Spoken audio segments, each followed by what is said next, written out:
Hey guys, I'm so sorry that we can't be together this next couple of weeks, but we still need to keep our learning going. So I'm going to try to record myself a little bit each day reading Hidden Figures, and you follow along with me.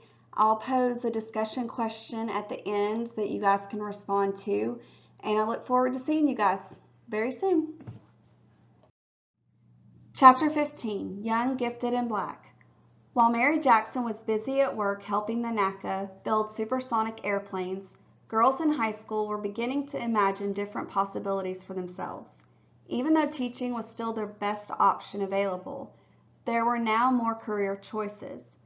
On October 5, 1957, Christine Mann, a senior at the Allen School for Girls in Asheville, North Carolina, left her dorm room first thing in the morning and walked to the library. Her job was to open the library and organize the newspapers and magazines before anyone else arrived.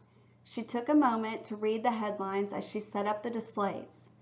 Since the beginning of the school year, newspapers around the country had discussed the racial crisis in Little Rock, Arkansas. 9 black teenagers trying to integrate the all-white Central High School had turned that state's capital city into a military battleground, I should say. The Arkansas National Guard had been called out to prevent the black students from entering the school. In response, the federal government sent U.S. Army troops to escort the 9 students into the school. The crisis unfolded over days, and each morning Christine followed the news of the brave children who were close to her age. The showdown had dominated the headlines, and then the Soviet Union launched Sputnik. The Russians did it.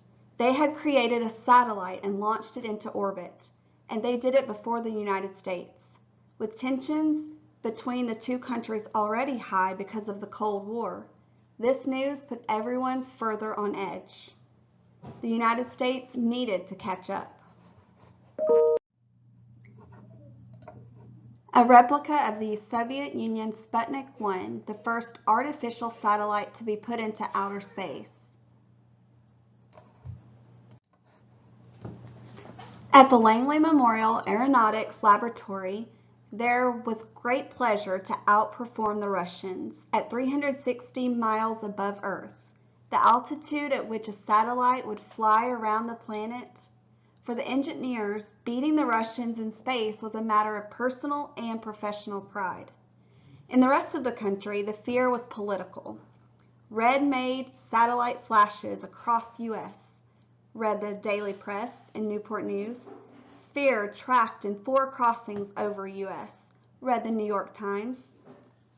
When Christine read the news, she felt she had fallen asleep in one world and awakened in another. October 4th, 1957 marked the end of the post-war era, a time when the world was rebuilding after the destruction of World War II. The morning of October 5th was the official dawn of the space age, the beginning of mankind's realizing a long-held dream to fly beyond Earth's atmosphere and visit outer space. President Dwight D. Eisenhower tried to dismiss the Russians' small ball in the air as an insignificant achievement, but the American people knew better. Sputnik, some experts declared, was nothing less than a technological declaration of war. The Russians had won the first battle, but the space race was just getting started. The Sputnik Age. For the 3rd time, the century of the United States found itself falling behind other countries technologically during a period of international tension. On the cusp of World War I, the country didn't have enough airplanes, so the government created the National Advisory Committee for Aeronautics. At the start of World War II, America's aircraft industry lagged behind Germany's, but during the war, it surged to global dominance. Now the threat came from the Soviet Union. It wasn't just Sputnik. The Soviet Union had missiles, perhaps hundreds of them, with the power to reach U.S. cities and deliver nuclear bombs. A new term began to make the rounds in policy circles, the press, and private conversations, the missile gap. Black newspapers and their readers wasted no time in making the link between America's inadequacy in space and the dreadful conditions facing many black students in the South. While we were forming mobs to drive authorin Lucy, the black woman who integrated the University of Alabama in 1956, from the Alabama campus, the Russians were compelling all children to attend the best possible schools, argued the Chicago Defender. Until the United States changed its views on racial inequality and gave the same opportunities to all students, it would never be able to lead the world, the newspaper commented. An editorial in the Cleveland Call and Post echoed that same idea. Who can say that it was not the institution of the Jim Crow laws that has deprived this nation of the black scientists who might have solved the technological kinks delaying our satellite launching? For Christine Mann, reading the news brought mixed emotions. She felt fear, certainly. She had been just 3 years old when the first atomic bombs were dropped on Japan. She was part of the first generation in the history of the world to grow up with the possibility of the human race becoming extinct due to nuclear war. The hostility between the United States and the Soviet Union made the country anxious about nuclear war. Black and yellow triangular fallout shelter signs popped up in public spaces, pointing the way to underground bomb shelters that were supposed to provide protection in the event of a nuclear attack. At school, students practiced duck and cover drills under their desks. This fallout shelter, black and yellow fallout shelter signs, were used to identify shelters in case of nuclear or chemical warfare during the Cold War. At the same time, Christine felt a sense of wonder, even a thrill, to see a satellite circling Earth in the skies above. The world beyond Earth had always been a mysterious place. Space travel was becoming a natural next step for the restless inhabitants of Earth, not just the subject of science fiction. What had been a dream was becoming reality. Christine and many other Americans worried that the Soviets had traveled into space before the Americans. We can't let them beat us, she thought, echoing the sentiments shared by those who worked at the Langley Laboratory and citizens across America. A new day. 3 years before Christine Mann's parents had enrolled her at the Allen School, she had attended a public school in Monroe, North Carolina. She remembered the day in 1954 when the principal stepped into her 8th grade classroom and made an announcement. I just came to let you know that the Supreme Court just ruled on Brown versus Board of Education, and you will be going to school with white students in the future.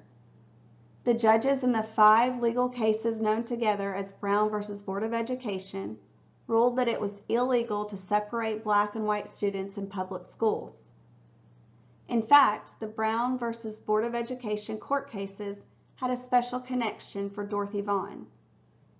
A 16-year-old girl named Barbara Johns, a student at Moton High School in Farmville, where Dorothy had taught, had grown tired of Moton's overcrowded classrooms and tattered textbooks. When one of the school's broken down school buses crashed, killing 5 of her classmates, Barbara decided to take action. She led her fellow students in a strike, refusing to go to school until authorities improved the black school's conditions. Dorothy Vaughan's relatives were among the participants. Barbara then contacted lawyers who helped the students file a lawsuit against the county school board. It took years, but the lawsuit filed by Barbara Johns and her classmates eventually made its way to the Supreme Court, where it became part of the Brown decision. It was a victory for those who wanted to abolish segregation in America's public schools, but it would also mean a big change for both whites and blacks. Christine and her classmates were shocked when the principal made the announcement. She lived in the segregated part of a small southern town where all of her neighbors were black. The doctors, the teachers, the street sweepers, everyone. Most of the black men in her part of town earned a living working for the railroad. Black women worked in the cotton mill or as housekeepers. Segregation was all that Christine had ever known. So she worried about the Brown decision. She had feared that she and her classmates would not be good enough or smart enough to succeed in a classroom of white children. How could she and other African American students coming from overcrowded classrooms with old textbooks compete with the kids who lived in the white section of town across the railroad tracks? But Christine's parents, just like Dorothy Vaughn's, Catherine Goebel's, and Mary Jackson's, would do anything they could to help their daughter succeed. They believed in education, honesty, hard work, and character. Christine's father earned a good living as an insurance salesman. Hers was one of the few black families in town that owned a car, a Pontiac Hydromatic. And Christine's time at the Allen School was providing her with the best possible start in life. A charismatic 11th grade geometry teacher sparked Christine's interest in math, and she began to consider a future that would use her skills as a mathematician. Christine followed in the family tradition of attending a black college. She chose Hampton Institute. The summer before her senior year, Christine had accompanied a friend to the friend's sister's graduation from the school, and she had fallen in love with the elegant campus and balmy breezes from the ocean. She applied to Hampton and received a scholarship. Christine graduated from the Allen School in May 1958, from the time Sputnik took flight in October 1957, until she addressed her classmates as valedictorian in the spring. The Soviets had launched 2 more satellites, Sputnik 2 and Sputnik 3. In August 1958, Christine left North Carolina and with her family drove north to the Hampton Institute campus. She didn't know it at the time, but her decision to move to Hampton would make her a part of the tradition of women working as mathematicians at Langley. The mountains of North Carolina flattened out as Christine's family drove toward the coast. She always loved the mountains, but when she saw the James River, so broad and measured it in its flow as it joined Chesapeake Bay, the sight took her breath away. Crossing that river as she closed in on Hampton, Virginia, made Christine feel like anything was possible. Okay guys, so we just finished reading chapter 15. Sorry if I made some mistakes, I'm sure I did. I hope you were able to follow along. I have now posted a question, kind of like our back channel that we do sometimes when we read Hidden Figures.